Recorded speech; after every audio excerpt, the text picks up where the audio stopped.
Langsung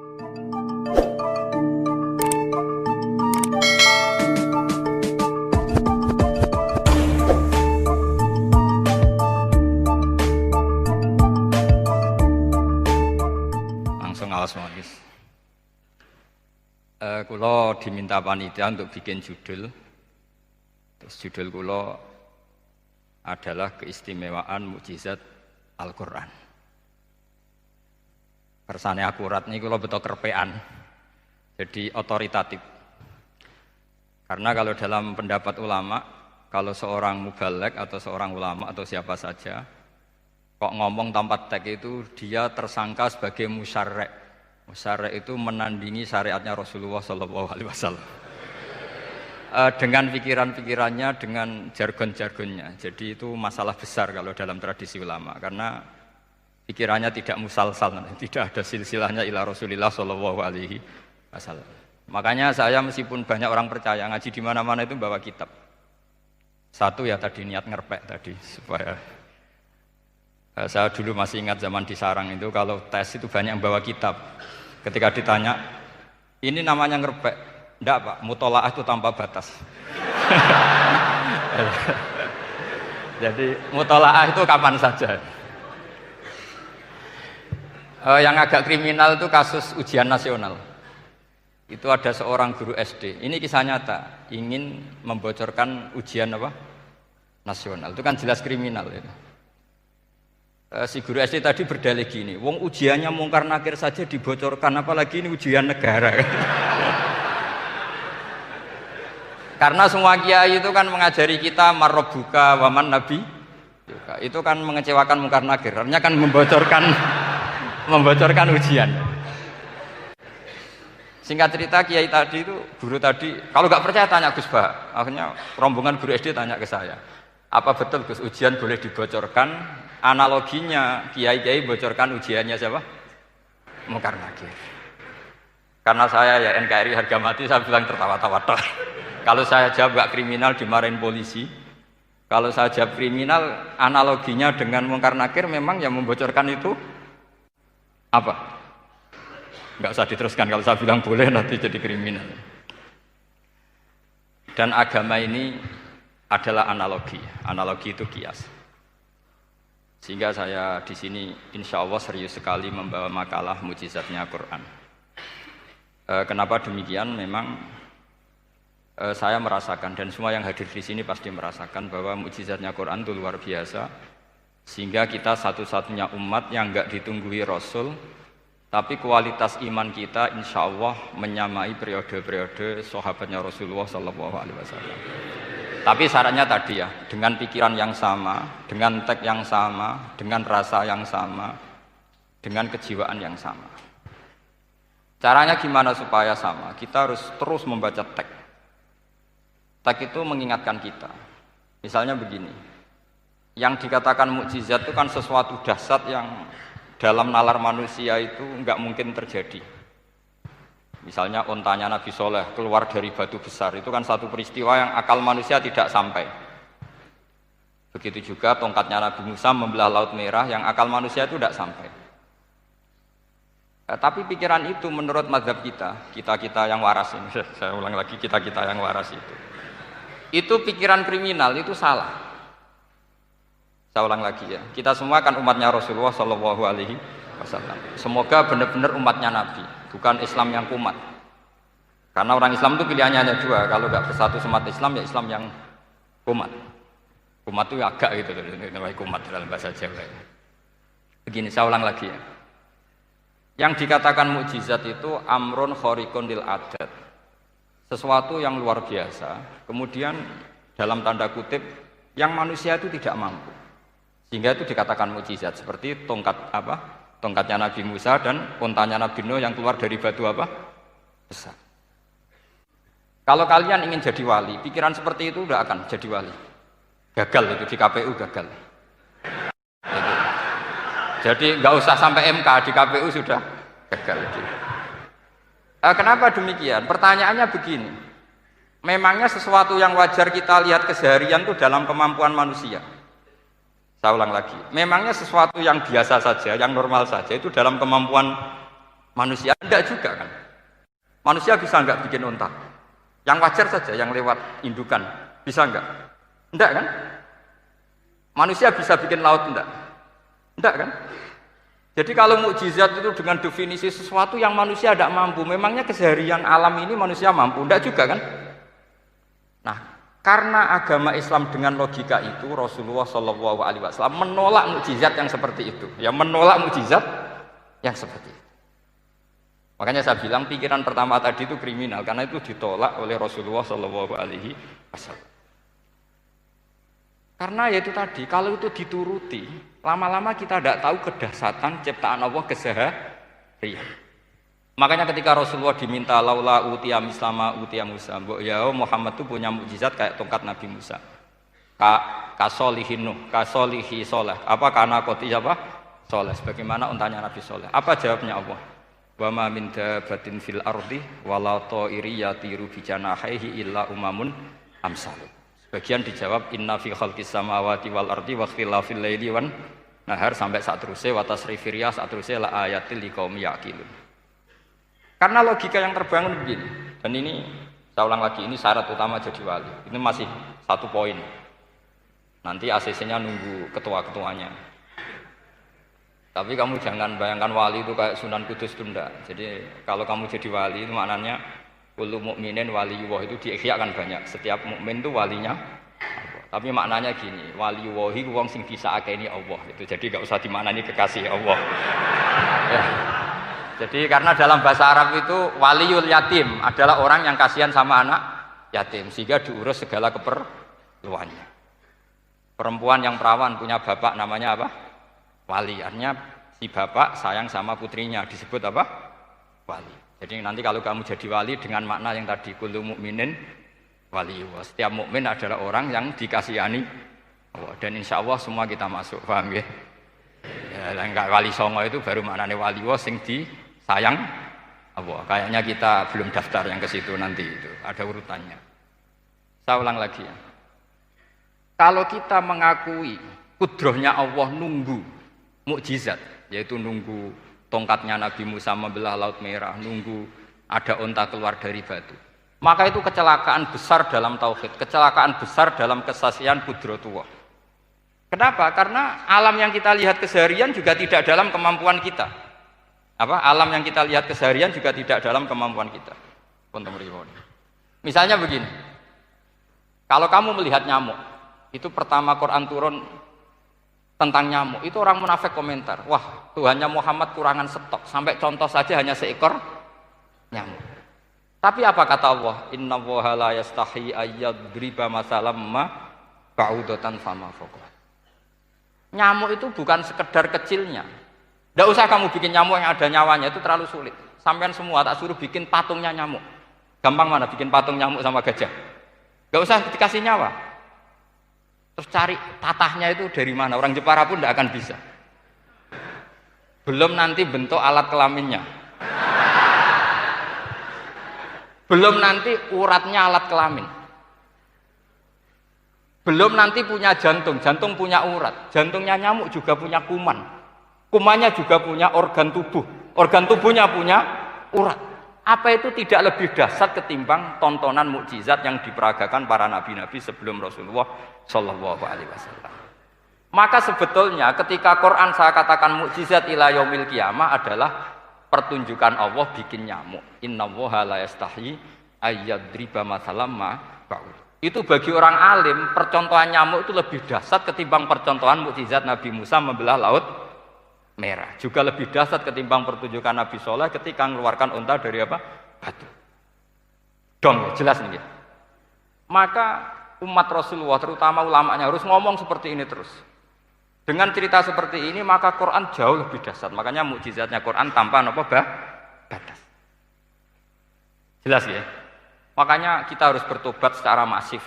Mengatakan kedahsyatan adalah nunggu sesuatu yang khariqun lil ada. Bahwa yang kita lihat keseharian adalah semua di luar kemampuan kita.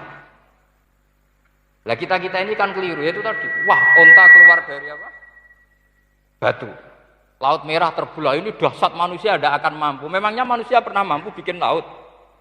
Memangnya manusia pernah mampu bikin nyamuk? Memangnya manusia pernah mampu bikin telur ayam? Karena keseharian seakan-akan ini tidak ayatnya Allah Ta'ala. Itu kebodohan. Makanya tidak mungkin jadi wali. Yang jenis seperti ini ya kan jadi wali. Sama tenang saja, nanti saya paling nggak sampai 1 jam karena saya tidak biasa ngaji umum. Saya mau itu karena hormati mbah saya, karena buyut saya itu orang Damaran, namanya Mbah Hafsah. Hafsah binti Maksum bin Soleh bin Asnawi Sepuh. Jadi saya ini ya turunan asli orang Kudus. Jadi saya datang tidak dalam rangka hormat jenengan, hormat mbah saya sendiri sebetulnya. Jadi jenengan tidak punya hak adami sama saya, karena saya datang tuh hormat mbah saya. Tapi saya ingin melatih iman yang benar. Saya ulang lagi, saya ingin melatih iman yang benar karena ini penting. Sehingga Allah cara menjelaskan iman itu aja inna fi khalqis samawati wal ardi. Kamu lihat saja langit dan bumi. Seterusnya sampai waqtilal fil laili wan nahar sampai wal fulkil lati tajri fil bahri terus sampai wa tasrifir riyah. Ini semua tontonan yang kita lihat semuanya di luar kemampuan kita. Itu tadi contoh paling gampang nyamuk kayak apa? Apapun profesornya seseorang apa bisa bikin nyamuk? Enggak usah yang bernyawa, patungnya saja. Coba nyamuk itu punya organ tubuh enggak? Punya. Organnya ada kumannya enggak? Ada. Alat kelaminnya ada bolongannya enggak kira-kira? Ada. Kayak apa sulitnya? Jadi andaikan saya ke umatnya Nabi Musa terus bengkei lah sama Nabi Musa. Ini gue, Nabi Musa keren, punya tongkat. Saya akan bilang Rasulullah lebih keren karena punya Quran. Anda di sini makna kenapa mukjizatnya Quran dikatakan afdolul mukjizat. Mukjizat paling keren, paling hebat. Karena menjadikan manusia punya nalar yang lebih objektif. Artinya lebih objektif, kenapa kita hanya kagum dengan sesuatu yang dahsyat? Dengan alasan kita tidak mampu. Memangnya dengan hal-hal yang keseharian kita mampu? Tidak juga kan? Jelas ya? Mohon bener nih ya? Mohon bener di mana ini? Mohon gini malam selai didandani bareng-bareng. Mohon bener ya? Sehingga iman di era Rasulullah SAW itu gak lagi butuh sesuatu yang khariqun lil. Kedua pertimbangannya Rasulullah Muhammad SAW, mukjizat yang khariqun lil adat itu resikonya lebih tinggi untuk tidak abadi. Nanti saya bacakan takbirnya. Misalnya tongkatnya Nabi Musa itu hanya disaksikan oleh orang yang di era itu pun yang kebetulan menyaksikan. Saya ulang lagi ya, resiko mukjizat mahsusah istilahnya, mukjizat yang bisa dilihat dengan indera itu resikonya hanya dilihat orang yang di saat itu menyaksikan. Gimana?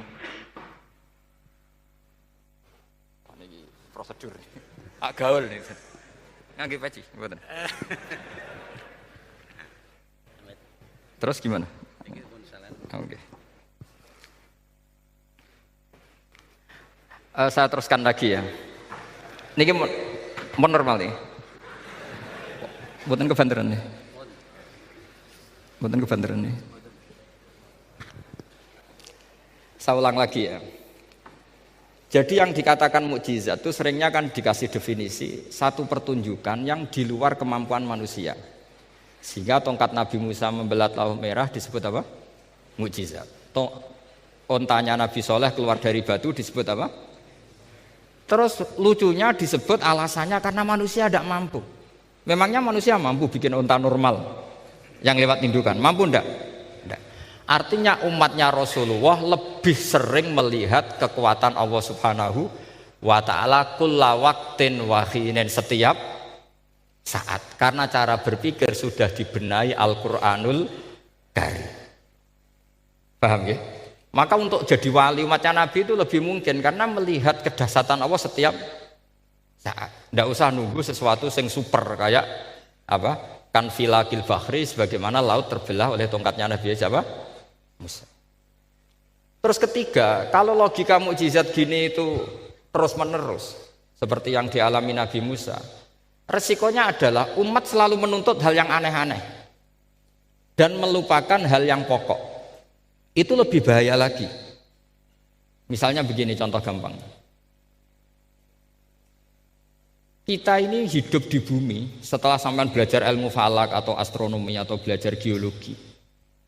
Planet yang sebesar ini apa? Semuanya itu sudah maha dahsyat. Gara-gara kita berpikir butuh kejadian yang aneh. Ya gara-gara ingin kejadian yang aneh. Mungkin lama-lama Anda ingin cari model hewan yang kepalanya itu di pantat. Baru percaya kudrohnya Allah. Lama-lama kamu jadi dukun. Seneng ular yang berkepala manusia, itu baru dasar. Nanti menjadi klinik. Makanya kritiknya ulama, mukjizat itu tidak perlu dituruti. Karena kalau dituruti itu bahaya bagi kelangsungan kenormalan kita. Makanya kata Abdul Hamid Khan, termasuk kitab yang saya kagumi, kata beliau begini, yang menjadikan orang kafir adalah dia nganggap kudrohnya Allah Ta'ala itu bergantung sesuatu yang dahsyat. Dia nggak sadar bahwa keseharian dalam hidupnya semuanya pertunjukan kudrohnya Allah Subhanahu wa Ta'ala. Kayak tadi, saya contohkan nyamuk tadi. Inna woha la yastahi ayyadriba masalam ma. Terusannya ba'udotan fama fokwa. Kayak apa susahnya bikin nyamuk? Sudah kecil, punya alat kelamin, punya organ, punya urat. Lalu dalam tubuhnya juga ada kuman, kumannya juga berorgan. Kebayang nggak Anda bikin seperti itu? Enggak. Dasar mana dengan tongkatnya Nabi Musa? Sama-sama berstatus kita tidak mampu sama sekali. Dasar mana? Sama kan? Nah, itu yang diinginkan Rasulullah Shallallahu Alaihi Wasallam, dan Al-Quran menggiring kita cara berpikir begitu terus. Sehingga Quran cukup menghentikan wa ma min dabbatin fil ardi wala ta'iri yatiru bi janahaihi illa umamun amsalukum. Sebetulnya burung yang setiap hari terbang, yang setiap hari lewat Anda, itu semuanya bukti kekuasaan Allah Subhanahu wa Ta'ala. Tidak usah nunggu kejadian-kejadian super dahsyat. Terus keempat, korbannya para kiai, termasuk saya. Jadi nanti kalau saya tidak bisa haji terbang, wah tidak kiai, tidak bisa terbang. Tidak bisa kayak Harry and Potter misalnya gitu, tidak bisa kayak Harry. Jadi nanti kiai juga dituntut gitu, bisa terbang kayak Aladin. Jadi nanti repot. Semua kebenaran agama bergantung pimpinannya ini punya kedahsyatan-kedahsyatan itu. Akhirnya celakanya apa? Ada orang yang pura-pura dahsyat tapi penipu, kayak kasusnya Dimas Kanjeng. Oh nggih. Mboten apa-apa, sing penting ini lancar mon. Nggih nggih.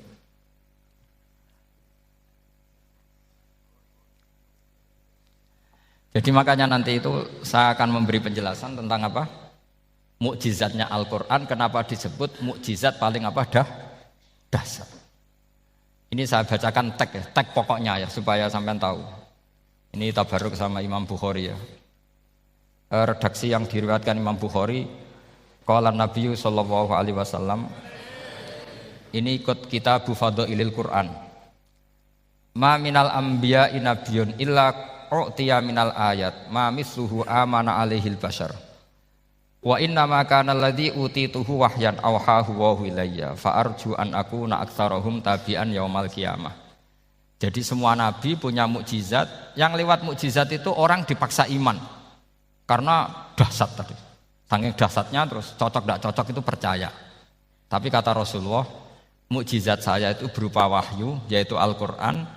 Dan saya berharap dengan mukjizat itu saya adalah nabi paling banyak pengaruhnya yaumal qiyamah. Maknanya paling banyak orang yang iman. Terus di sini dikomentari oleh sarehnya ya, oleh penyarahnya yaitu Ibnu Hajar Al-Asqalani. Ya saya baca Arabnya saja. Sama harus pura-pura paham jadi keren. Jangan minta saya terjemah nanti harus pura-pura paham. Bagus kok, mantas sabah fi qaumin fa huwa minhum. Jadi bergaya orang kaya ya dikira apa? Kaya. Bergaya ulama ya dikira apa? Ulama. Nanti bergaya wali juga dikira wali. Saya baca ya, ini luar biasa menurut saya. Al makna annal mu'jizati al madiyata kanat khissiyatan tusyahadu bil absor kana qoti soleh wa asa Musa. Wa mu'jizatul Qur'ani tusyahadu bil basirah. Jadi kayak tadi, kedahsyatan tongkat Musa itu karena apa? Laut kok bisa dibelah sebuah tongkat? Itu aneh. Kalau maknanya aneh adalah di luar kemampuan manusia, nyamuk lebih aneh. Kayak apa susahnya bikin organ apa? Nyamuk yang sekecil itu. Artinya bedanya apa? Tongkatnya Nabi Musa dengan pertunjukan nyamuk yang sama-sama mengarah satu titik, yaitu mengakui absolutisme kudrahnya Allah Subhanahu. Sama ndak? Sama. Sehingga umatnya Rasulullah tidak perlu ditunggoni mukjizat simsalabim. Cukup penalaran akal. Ini namanya basirah apa? Basirah. Nggih jelas ya? Mohon sampean ra usah kepen roh tongkatnya Nabi Musa toh. Cekap melihat apa? Nyamuk. Ya sudah bagus, sudah maju, sudah keren. Ya jelas ya. Li'annal ladzi yushahadu bi ainir ra'si yang qaridu binqiradi musyahidihi walladzi yushahadu bi ainil aqli baqin yushahiduhu kullu man jaa ba'dal awwali mustamirron. Sesuatu yang dipertontonkan lewat sesuatu yang fisik kayak tongkat Nabi Musa, itu yang percaya langsung tentu yang melihat. Setelah itu ada yang percaya, ada yang enggak. Bisa saja itu hoax, bisa saja macam-macam. Tentu yang enggak percaya tentu salah ya, kita sepakat. Tapi tetap saja yang enggak menyaksikan itu bisa saja enggak percaya. Paham ya? Tapi logika kedahsyatan nyamuk, siapapun yang punya nalar percaya. Artinya giringan Al-Quran untuk melihat mukjizat itu kedahsyatan Allah bikin nyamuk itu abadi ila yaumil kiamah. Dan siapapun yang waras akan ikrar dan tetap menyaksikan. Karena insya Allah ada nyamuk terus ila yaumil kiamah. Itu kan teman tidur kita, paham? Makanya kamu kompromi dengan nyamuk. Sekali-kali jangan dicaplek. Ini ayatnya Allah. Ya bila perlu dicium, dielus-elus gitu. Karena saya yakin yang hadir di sini andekan melihat tongkatnya Nabi Musa kira-kira dilus-lus enggak? Kira-kira? Andekan loh, kamu punya kesempatan melihat tongkatnya Nabi Musa, gimana? Dilus-elus, dikai mori, dikai kembang 7 taman, kan gitu. Tapi kenapa nyamuk enggak kamu begitukan? Toh sama-sama ini ayatnya Allah yang luar biasa. Makanya ini ngaji di sini saya ulang lagi, sama ndak perlu merasa punya hak adami sama saya, karena saya memang buyut saya kandung itu orang Gamaran, namanya Mbah Hafsah. Hafsah itu binti Maksum bin Soleh bin Asnawi Sepuh. Jadi saya ini termasuk turunan beliau yang keluar dari Kudus di Rembang. Karena mbah saya kandung itu sepupunya Mbah Sahal, ya sama Mbah Sahal, ibunya Badiah. Badiah ya putrinya Mbah Hafsah ini. Kalau saya namanya Sofiyah ya putrinya Mbah Hafsah ini. Jadi kenapa saya cerita ini ya memang Quran sudah terang-terangan ngendikan dzurriyatam ba'duhan apa mimba. Jadi kekuatan dzurriyah itu luar biasa. Jadi kita menjaga harkat dan martabat para leluhur supaya ilmu ini terjaga. Jangan marisi gayane tok, bae alim terus putune pedita-pediti gak alim terus gak keren, menurut saya itu malu gitu. Jadi marisi itu ya kalau putunya orang alim ya alimnya, jangan marisi mulyane. Engko ora alim terus mulya tok gelem dicucup itu gak keren menurut saya. Niru alimnya dulu baru sama-sama dicucup itu baru betul, paham ya? Jadi ada aturannya. Saya teruskan. Sehingga Quran kalau menggiring mukjizat, ketika Rasulullah SAW dituntut kafir Mekah, kita tahu kan mereka nuntut apa misalnya?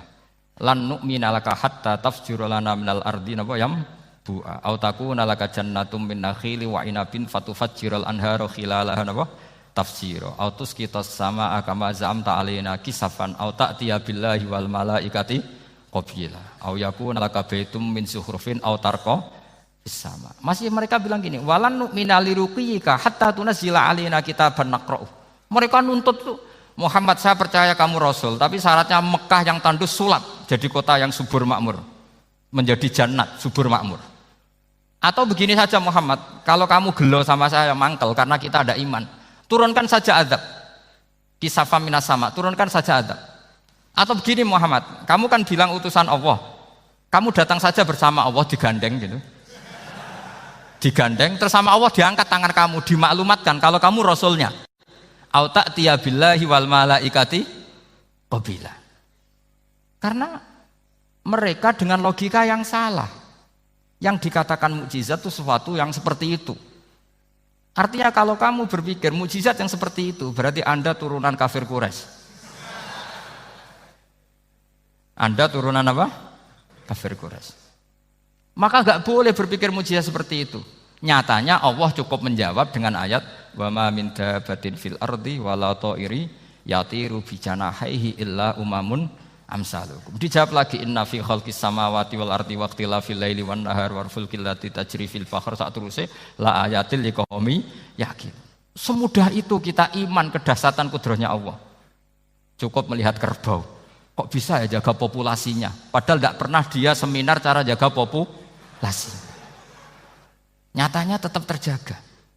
Tanpa lamaran ya bisa jaga keturunannya. Tanpa sesar ya anaknya lancar. Tanpa sesar kan? Artinya mereka bisa. Karena di sini ada kudratullah. Ada apa? Ada kudratullah. Nah, kalau iman seperti itu, Anda baru betul. Yaitu yang disebut Allah, ya tanazzalul amru bainahunna lita'lamu annallaha ala kulli syai'in qadir wa annallaha qad ahata bi kulli syai'in ilma. Semua urusan di alam raya ini hanya Allah ingin mempertontonkan bahwa saya kuasa. Jadi tidak perlu nunggu yang aneh-aneh. Sehingga andaikan saya ketemu Nabi Musa dan ketemu Rasulullah Muhammad SAW, pasti saya milih Nabi Muhammad sebagai ketua. Karena Nabi Muhammad yang bikin sarana iman dengan sarana yang seluas-luasnya, dan sarana ini tidak habis dan ada di mana saja, yaitu sarana ikrar bahwa Allah kudroh dan kudrohnya tanpa batas. Nabi bikin sarana apa saja, melihat langit, bumi, lautan, nyamuk, hewan, semuanya sarana untuk ikrar kudrohnya Allah Subhanahu wa ta'ala. Sementara Nabi Musa mempertontonkan hanya nunggu mukjizat sing khariqun lil adat. Paham ya? Makanya wajar kalau Nabi bergelar Afdolul Ambiya Sayyidul Awwalin wal Akhirin. Karena memang lebih efektif cara menggiring supaya orang iman. Sekarang sudah tahu kenapa Nabi jadi Sayyidul Awwalin wal Akhirin? Sudah ya? Mungkin kemarin-kemarin tahu, tapi gak tahu logikanya. Pokok iman. Selewat ke musola ngaji iman. Itu iman yang kurang betul itu, karena tanpa nadzor. Itu namanya taklid yang statusnya mukhtalaf alaih, masih disidangkan di MK, paham ya? Iman. Jadi iman taklid itu iman yang masih disidangkan oleh para ulama. Ada hakim yang bilang sah, ada hakim bilang tidak sah. Tanya anak-anak Qudsiyah. Imanul muqallid itu mukhtalaf alaih apa mujma' alaih? Mukhtalaf alaih. Kalau imanu ahli nadzar mujma' alaih. Insyaallah barokahnya ngaji ini semuanya min ahli nadzar, apa? Min ahlin, jangan amin sudah jadi, ini sudah jadi ini. Kalau amin kan masih berdoa, bisa makbul bisa ndak boleh iman kok. Ayo iman kepada Allah dan Rasul, amin, ndak boleh. Sesuatu yang pasti ndak boleh diamini, itu kan jadi kacau nanti. Harus bilang apa? Sami'na wa ta'na. Nanti lama-lama kamu disuruh Allah, ayo sholat, amin. Ndak boleh, jadi amin itu ada itu. Ada aturannya. Tapi bukan berarti saya nyalahkan jenengan, enggak. Ya memang salah gitu. Jadi kan. Kalau saya memang statusnya salah. Ya saya ulang lagi ya. Berarti Rasulullah adalah Rasul yang sukses membuat sarana orang kembali ke Allah, mengakui kudrohnya Allah dengan sarana apa saja. Melihat rumput, melihat hewan, dan hewan itu ya apa saja. Dabah itu apa saja. Hewan yang melata di bumi apa saja, semua bukti kudrohnya Allah. Bahkan Rasulullah sukses membiarkan umatnya enggak ditunggui beliau tetap iman. Mergo ditunggui konsep sing super ngene kok Al-Qur'anul Karim. Jelas ya? Tapi caranya memahami ya seperti yang saya terangkan ini.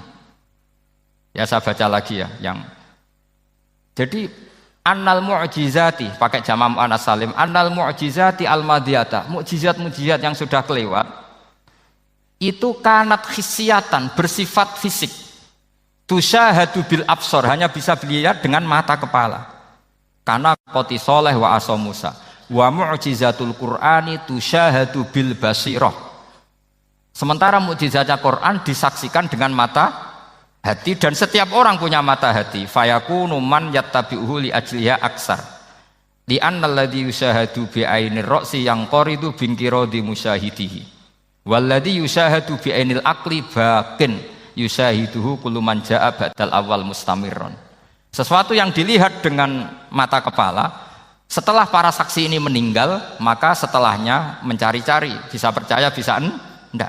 Tapi mukjizat yang disaksikan mata hati, siapapun percaya dan sampai ila yaumil kiamah. Dan tentu Quran lebih unggul dalam hal ini. Dan insya Allah kita semua adalah ahli Quran. Yaitu harus punya kesimpulan falamma tabayyana lahu qala a'lamu annallaha ala kulli syai'in qadir. Sebagian ayat wa lita'lamu annallaha ala kulli syai'in qadir wa annallaha qad ahata bi kulli syai'in ilma. Itu kenapa mukjizatnya Quran dasar. Itu yang gampang-gampang ya, melihat nyamuk, unta, kerbau itu yang gampang. Anda tak naikkan kelas sedikit menjadi agak ilmiah. Misalnya begini, kamu ahli falak.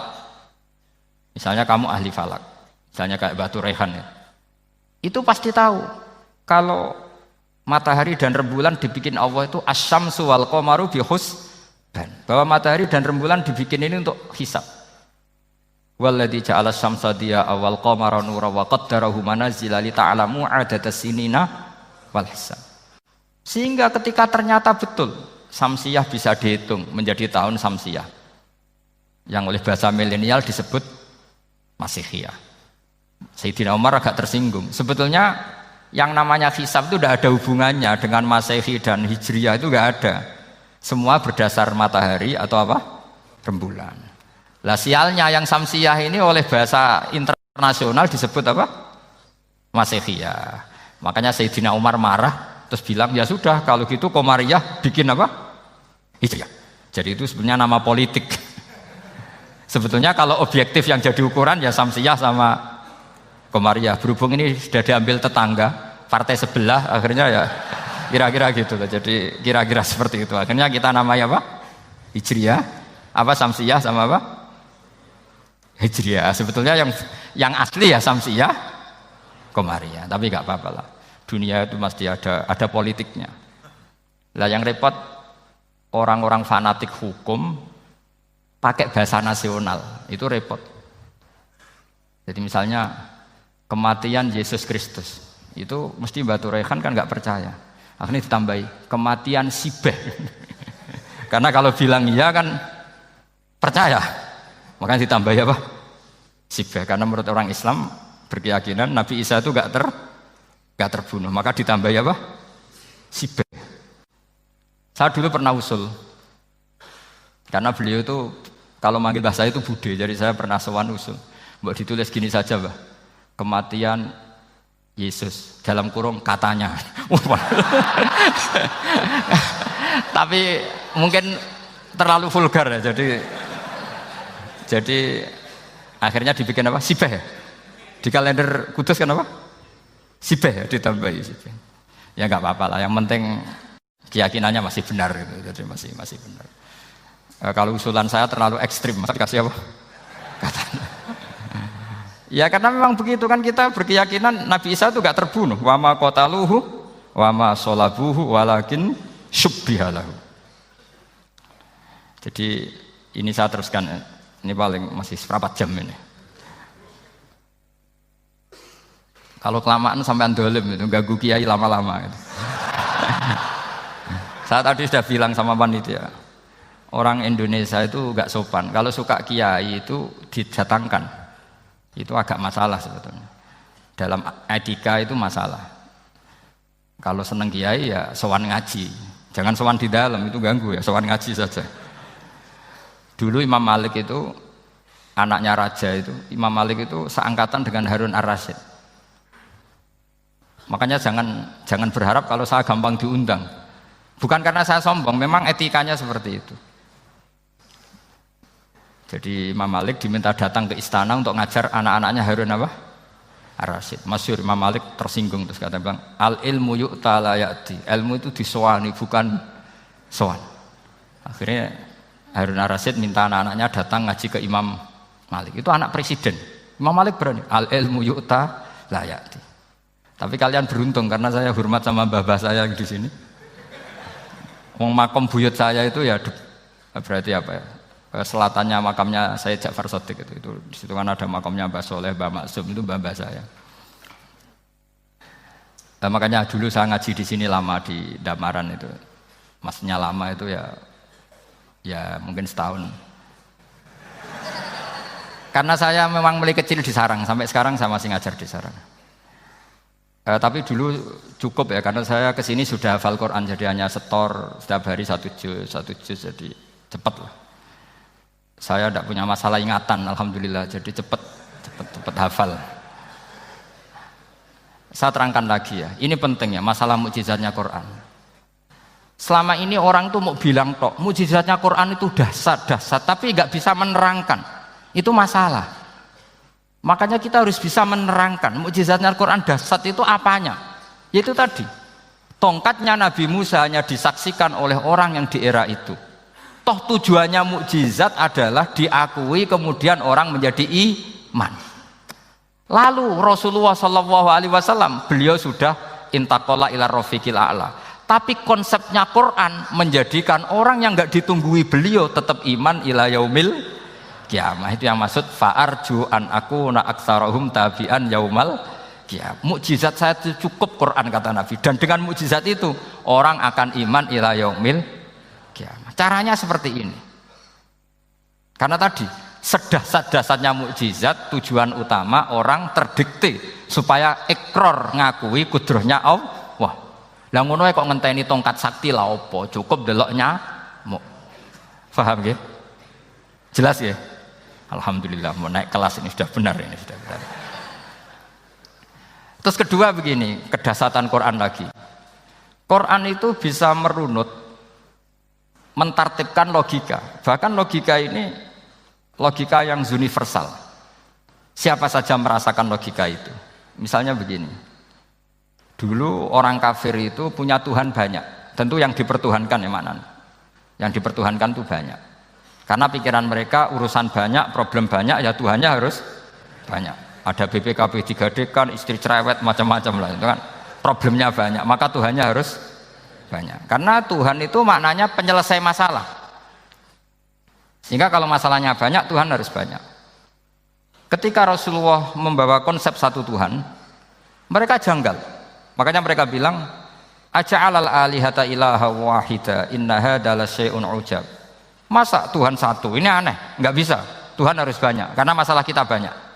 Itu terpatri, di otak mereka terpatri. Lalu Nabi dengan santai diajari Allah menerangkan. Andaikan kalian punya majikan banyak dan perintahnya beda-beda, kamu suka enggak? Ya enggak suka, mat, enggak enak. Punya majikan banyak itu udah enak. Milih mana majikan banyak sama satu? Satu aja, mat. Tuhan kamu adalah majikan kamu. Kalau banyak kamu bingung. Ya mat, satu aja mat. Itu segampang itu. Jadi menggiring, Tuhan itu kan bos kita, tuan kita. Kalau banyak berarti yang memerintah kita banyak, dan bisa konflik bos-bos kita ini karena berebut anak buah tadi. Akhirnya mereka, kalau kamu punya majikan banyak dan perintahnya beda-beda, semuanya minta dilayani, kamu pusing enggak? Ya pusing, mat. Minta mana? Majikan banyak sama satu? Satu saja Muhammad. Ya Tuhan kamu adalah atasan kamu, maka harus satu. Mereka faham. Oke, mat, Tuhan satu. Itu yang dimaksud dorobawaw matalar rojulan fihi syuraka umutasyakisuna wa rojulan salamal lirojul hal yastawiyani masalah. Langsung alhamdulillah. Karena mereka yang paling bodoh pun faham dengan logika itu, faham. Kalau Tuhan banyak, perintahnya banyak, kita repot. Maka Allah bikin satu masalan, yaitu rojulan fihi syuraka umutasyakisuna wa rojulan salamal dirojul. Satu lelaki, satu bos, satu perintah. Kayak apa mudahnya Allah. Kemudian mereka tetap menuhankan Lata, Hubal, dan Uzza. Karena mereka dipertuhankan. Sebenarnya nggak pernah Tuhan, tapi dipertuhankan. Allah memberi contoh itu sederhana sekali. Wa daraballahu mathalar rajulaini ahaduhuma abkam la yaqdiru ala syai'in wa huwa kallun ala maulah aina ma yuwajjihu la ya'ti bi khair hal yastawi huwa may ya'muru bil adl. Kata Rasulullah, Lata itu menurut kamu apa? Ya Tuhan kami. Muhammad, Hubal ya Tuhan kami, Uzzah ya Tuhan kami. Lalu kalau mereka kotor ya saya mandikan, kalau hidungnya coplok ya saya tata. Terus kata Rasulullah begini, Kamu mau nggak punya budak atau pembantu yang buta, tuli, bisu? Kamu mau nggak punya pembantu? Pembantu loh ya, pembantu itu budak zaman dulu. Kamu mau nggak punya pembantu yang buta, yang tuli, yang bisu? Wah gak doyan mat, nggak apa pembantu ngono. Yang pembantu saja kamu tidak mau yang gitu kok malah punya bos begitu. Orang yang tuli, yang bisu, yang kopok, jadi pembantu saja nggak layak kok malah jadi pangeran. Paham ya? Arca dan berhala itu kan nggak bisa apa-apa. Kamu mau gaji ngasih THR pembantu yang kopok, bisu, picek, mau? Wong jadi pembantu saja nggak sah kok mau jadi apa? Tuhan atau jadi majikan. Jadi Allah bikin contoh gampang sekali. Wadharaba masalah rajulain ahaduma abkam la yaqdiru ala sa'in, enggak bisa apa saja. Wa wakallun amala maulah, anane ngrepoti tok. Ainama yuwajjihu la yati bi khair. Mudah sekali. Akhirnya mereka berbondong-bondong iman karena logikanya ditata oleh logika Al-Qur'an. Makanya agama ini sebenarnya enggak pernah datang dengan kekerasan, itu enggak pernah. Bil hujjah, dengan argumentasi. Itu disebut qul falillahil hujjatul baligh. Nah sekarang orang rapati soal argumentasi, senengannya neror. Nah, itu rapati ngaji. Sebenarnya agama ini mudah. Ad-dinu yusrun, agama ini mudah, logikanya gampang. Untuk tidak menuhankan Yesus atau Isa, Quran juga datang dengan penjelasan yang enggak jelimet, yang gampang saja. Kata Allah, mal masihu ibnu maryam illa rasul qad khalas min qablihir rusul wa ummuhu siddiqah kana yakulanit. Kok arani pangeran piye? Nek ramangan ya lesu. Kamu kebayang enggak misalnya punya Tuhan terus mbok gratisi pas marung. Terus kamu bangga, alhamdulillah tadi Mbah habis ngratisi Tuhan. Tadi kelihatannya kelaparan, tak gratisi, senangnya bukan main. Kamu mau punya Tuhan yang seperti itu? Mau? Enggak mau kan? Allah menjelaskan kana yakulanit. Kuduyan sego, artinya nak orang mangan yo lemes. Pas kamu minta, ternyata Tuhannya baru lemes. Jadi Quran itu tidak sinis enggak, tapi menggiring logika bahwa ini tidak mungkin Tuhan. Wong kana ya kulanit. Gampang kan? Itu gampang. Gampang sekali, logika Quran itu gampang sekali. Dan masalahnya kita sekarang tidak mengkaji Quran yang sisi ini. Ya termasuk kritik kita ya, tapi ya sudahlah, ini dunia ya macam-macam. Ono sing ngaramno lomba, ono sing mendukung lomba, macam-macam. Saya tidak dalam posisi mendukung dan menolak. Saya 0-0, jadi tidak ke kanan tidak ke kiri dalam konteks tadi. Karena ya sudahlah, itu sudah takdir, semuanya takdir. Ada yang setuju lomba, ada yang mengharamkan apa? Lomba. Tapi sebetulnya kalau kita berpikir Quran diturunkan ya untuk yang saya terangkan ini, menjaga logika agama al-hujjah al-balighah ila yaumil kiamah. Karena kita tidak perlu tongkat lagi Nabi Musa, enggak perlu ontanya Nabi Soleh. Cukup dikawal aturan-aturan iman yang cukup mudah dan kita temukan di mana saja ayat-ayat itu. Yaitu wa ma min dabatin fil ardi wala ta'iri yatiru bi janahihi illa umamun amsalukum, atau inna fi khalqis samawati wal ardi, dan seterusnya. Nah, cara berpikir gimana Gus? Gampang tadi. Kalau tongkat Nabi Musa membelah laut adalah hal yang kita tidak mampu, memangnya kita mampu bikin langit bumi? Tidak mampu kan? Berarti ini sudah cukup menjadi ayat kekuasaannya Allah. Jelas kan? Maka mukjizat Quran ini mengawal umatnya Rasulullah SAW ila yaumil kiamat dengan logika seperti itu. Saya ulang lagi, dengan logika seperti itu. Maka ulama enggak boleh berhenti seperti saya ngomong terus seperti ini. Makanya ngendikane Allah, lam yakunil ladzina kafaru min ahlil kitabi wal musyrikina munfakkina hatta ta'tiyahumul bayyinah. Bayyinah itu apa? Rasulun minallah yatlu suhufam mutahharah. Orang kafir semuanya, kata Allah, baik berkategori kafir musyrik maupun kafir ahli kitab, itu tidak akan tercerabut dari akar kesalahan mereka, dari cara berpikir mereka, hatta ta'tiyahumul bayyinah, sehingga datang satu kejelasan yang jelas welo-welo.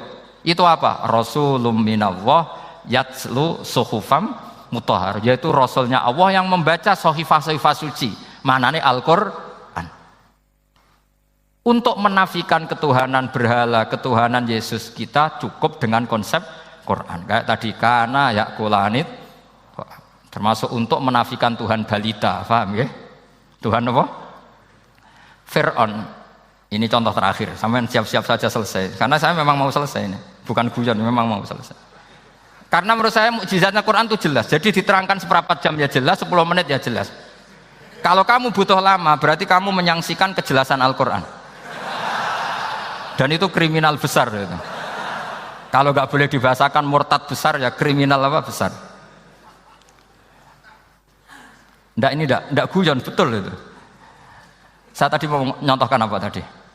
Tuhan balita ya. Fir'aun itu berdebat sama Nabi Musa. Singkat debat begini. Kalau nggak salah di J19, kalau nggak salah di surat Syu'ara. Dicari sendirilah. Pertama ditanya gini, Musa kamu kesini ada apa? Ya bawa konsep Tuhan. Yang jelas itu tidak kamu. Ya. Lalu Tuhan kamu siapa? Rabbus samawati wal ardi, yang menuhani langit dan bumi. Si Fir'aun masih berkelit. Begini, soal yang di bumi, saya jalan-jalan kemana-mana, setahu saya yang jadi Tuhan saya. Ma'alim tulakum min ilahin apa? Ghairi, di mana-mana yang dituhankan saya. Soal kemungkinan di langit begini, tunggu saya. Terus di Haman dipanggil. Ya Haman ibn li sarqal ali abluhul asbab as-samawati fa'attali'a ila ilahi Musa. Haman, bikinkan saya piramida yang tinggi. Saya mau lihat Tuhannya Musa, apa betul ada? Padahal andaikan terjadi piramida kan Tuhan pun nggak bisa dilihat. Wong sampean yang wali saja tidak bisa melihat. Wali tadi yang sing disakeni Allah tadi itu aja nggak bisa melihat. Apalagi Fir'aun. Akhirnya Nabi Musa sadar bahwa logika itu tidak masuk ke Fir'aun, nggak masuk. Padahal ada pengawalnya banyak. Dan karena semua Nabi Fatona itu ibarat mobil ganti gigi. Ganti gigi, ganti argumentasi. Gini saja, yang menuhani leluhur kamu, mbah-mbah kamu. Wah, itu sontak kaget Fir'aun. Pengawalnya ya kaget. Oh iya, kalau Fir'aun ini Tuhan, mbah-mbahnya tanpa Tuhan. Kan Tuhannya datang terlambat. Berarti mbah-mbahnya dulu itu tanpa Tuhan, karena ini ada Tuhan balita itu ada itu. Akhirnya hampir separuh, mungkin hampir semua pengawalnya Fir'aun itu iman semua. Meskipun yaktumu imanahu, ini yang diceritakan Quran, wa qala rajulun mu'minun min ali fir'auna yaktumu iman. Karena runtuh, semua logika Fir'aun sebagai Tuhan itu runtuh. Hanya dengan logika, kalau kamu Tuhan, lalu mbah-mbah kamu Tuhannya siapa? Fir'aun mantel. Wah bahaya logika Musa, tangkap Musa, udah gak debat lagi. Kayak apa mudahnya logika Quran untuk menafikan ketidaktuhanan Fir'aun. Yaitu mengatakan Rabbukum wa Rabbu abaikumul awwali. Karena dikatakan Tuhan langit, Fir'aun masih berkelit. Nanti dulu saya mau bikin piramida, mau saya lihat ada enggak Tuhan kamu. Nabi Musa langsung ganti gigi, yang nuhani mbah-mbah kamu. Orang kan masih pikir, ini kalau Tuhan betul, lalu orang-orang dulu Tuhannya siapa? Kan Tuhannya datang terlambat. Nah itu lagi-lagi, dan kita baca Quran itu ila yaumil kiamah. Makanya tidak ada umatnya Rasulullah SAW kemudian imannya itu ada syak, nggak ada sama sekali. Karena dzalikal kitabu la raiba fihi mir rabbil alamin. Ya, mohon cekap ya. Mumpun gampang nih. Masalah sama kalau masalah.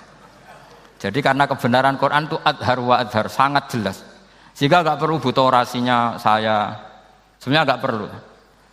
Saya yakin, sampean sebelum saya terangkan ya sudah iman, sudah betul. Ini kan akal-akalan saja saya dimanfaatkan. Karena ya menurut saya itu ya sudah adharu min samsil dhahira kalau dalam bahasa Arab. Kebenaran sejati itu lebih jelas ketimbang matahari di siang hari. Karena ya tadi logika. Ya saya tambah satu contoh lagi, semoga ini selesai betul. Kemudian Quran misalnya gini, sampean tak bedai. Kamu bisa melihat itu karena apa? Ini misalnya apa? Kertas yang saya bawa ini kan kuning. Kamu bisa melihat itu karena apa? Mata kan? Nah itu masalah. Karena melihat kamu dengan mata, sekali ini tak tutupi, kamu tidak tahu. Atau kamu jauh menjadi tidak tahu. Karena mata bisa terhalangi oleh jauh atau tertutupi. Beda dengan Allah. Allah itu kalau merumuskan tahu itu bukan karena melihat, karena menciptakan. Makanya Allah bilang, ala ya'lamu man khalaqa. Apakah tidak tahu orang yang membuat? Misalnya ini, kertas ini kuning. Sama saya tak tutup begini. Kemudian kitab ini tak tinggal, saya datang ke Jakarta. Saya tetap tahu enggak kalau dalam ini ada kertas kuning? Tahu, karena saya yang menciptakan. Paham ya? Kamu bangun satu bangunan, di dalamnya ada besi ukuran sekian. Di situ kamu menyimpan emas setengah kilo. Setelah kamu pergi kemana-mana masih tahu enggak? Tahu, karena kamu yang menciptakan. Sehingga ketika kita janggal, masa Allah pirsa semua alam ini? Logikanya gampang, masa yang bikin tidak tahu. Makanya Allah bilang, ala ya'lamu man khalaqa. Paham ya? Jadi gampang sekali, mukjizatnya Quran itu gampang sekali. Nararo kebangetan gitu. Ampun nggih, Al-Fatihah. A'udzubillahi minasyaitonir rajim. Bismillahirrahmanirrahim. Alhamdulillahirabbil alamin arrahmanir rahim.